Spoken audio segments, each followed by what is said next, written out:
From lukewarm titles like Star Fox Zero to blockbuster hits like Bayonetta and Nier Automata, Platinum Games has certainly made a name for itself in the gaming world. Whether you're a fan or not, you have to respect the studio's drive to try new things and push out interesting products, regardless if they work fundamentally or not. Astral Chain is a prime example of that ambition, as the game gives players control over two characters at the same time. Does Platinum Games have a unique IP on their hands, or is this another stumble like Mutants in Manhattan? Welcome to MojoPlays, and this is Ty's review of Astral Chain. Set in a world where dimensional beings known as the Chimera threaten mankind, you fill the role of a brother or sister who have been recruited into a special task force known as Neuron. Yes, I did name my character in typical Mojo fashion. Everyone, meet Mo Julie. During your time, you'll be dispatched to investigate crime scenes, travel in and out of the astral plane, and reclaim the legions of your superiors. Although, things start getting fishy once the commander shows interest in your amazing skills. The rest is spoiler territory. As mentioned before, Astral Chain holds a rather unique concept in its combat. Control two characters at the same time. You can choose which enemy for them to target, control their movement, use special abilities, or beat down on the enemy for maximum damage. Wailing on enemies will sometimes trigger a blue blink, and pressing ZL at just the right moment will help you unleash a sync attack. Unfortunately, this is about as cool as the combat gets. Don't get me wrong, if I'm about to open a can of whoop-ass to all of those who oppose me, a brief sparkle is the way to go. However, most of my fights were easily won from doing the same exact combos over and over again. Although, the game does try to throw a few curveballs at you, forcing you to employ a Legion's special ability to level the playing field again. For example, when going against the Chimera with an impenetrable shield conjured by another, you'll have to use the Sword Legion to cut the connection.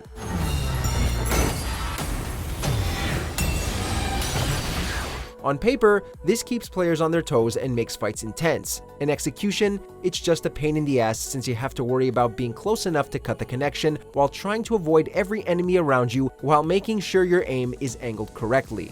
In other words, most of these special abilities make combat more of a hassle. So, when not needed, I just spammed ZR and used sync attacks while everyone was dead. Simple, effective, and sadly negates most of the cool stuff the game is trying to show me. At least they come in handy for puzzles and exploring. Funny enough, exploration seems to be Astral Chain's strongest point. Your missions will often start with an investigation in a sizable area. Yes, you could say the game is semi-open world. As you question citizens and gather clues, you'll find a small handful of side missions in the area. Completing these missions will help you gather more clues and reward you with currency to buy upgrades. Most of the ones I've already finished were fun and hilarious. I didn't think I'd have so much fun getting a tour of HQ while being stalked by Lappy the dog. This here is where we keep the technical division. My favorite has to be the one about an overzealous officer who begins investigating a mysterious organization referred to as They. For as amusing as the side missions were, this is where Astral Chain began tripping up. I found myself more engaged with these irrelevant misadventures than I was with the actual story. How does a minute-long side quest steal the spotlight from a 15 to 20 hour main campaign? Predictability, my dear viewer. Huh? Wait. Oh, don't tell me. Your main headquarters houses several colorful characters with unique designs and personalities, yet the game does nothing with them. If you ever do talk to them, they just bum about, twiddle their thumbs, and comment on your recent events. As for the characters prominent to the story, none of them are remotely interesting. If we happen to meet our mystery Chimera, you leave it to me, Alicia, and Jin. Got it? And most of their dialect is something one would expect from a mediocre crime drama or Brooklyn Nine-Nine.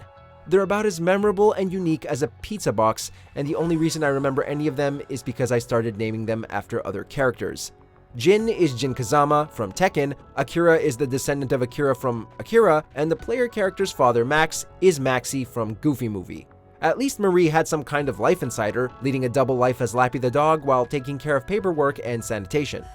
Disappointed in the lack of character within the characters, excluding Darling Marie, I had hopes that boss fights would spice things up, but alas, no. The power to control chimeras will only go so far.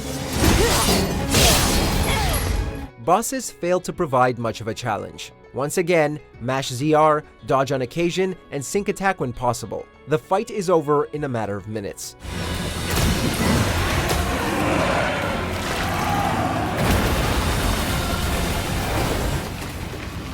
For the sake of humor, let's just say, hypothetically, I went into epic gamer time mode and was just that good at the game. So, how are the bosses from a design standpoint? Not any better, as some end up being reused in later levels. Tell me, Astral Chain, if Homunculus Alpha didn't give me any problems, what made you think Homunculus Beta would?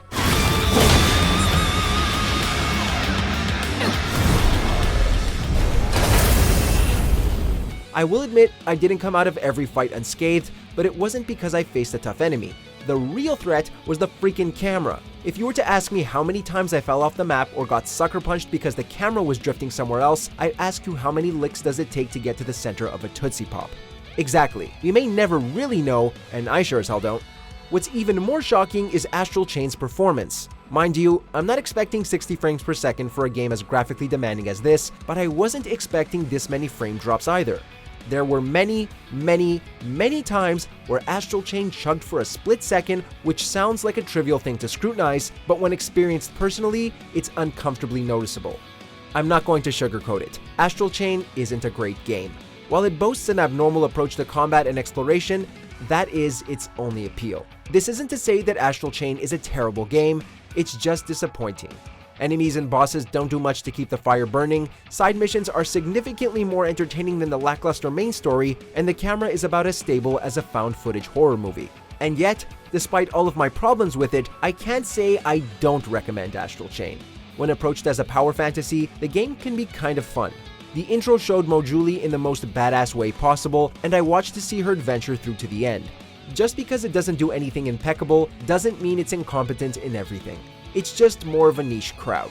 If you like hack and slash games and are a fan of Platinum's work, then by all means, pick up Astral Chain. Just don't go in expecting something better than the studio's more famous titles.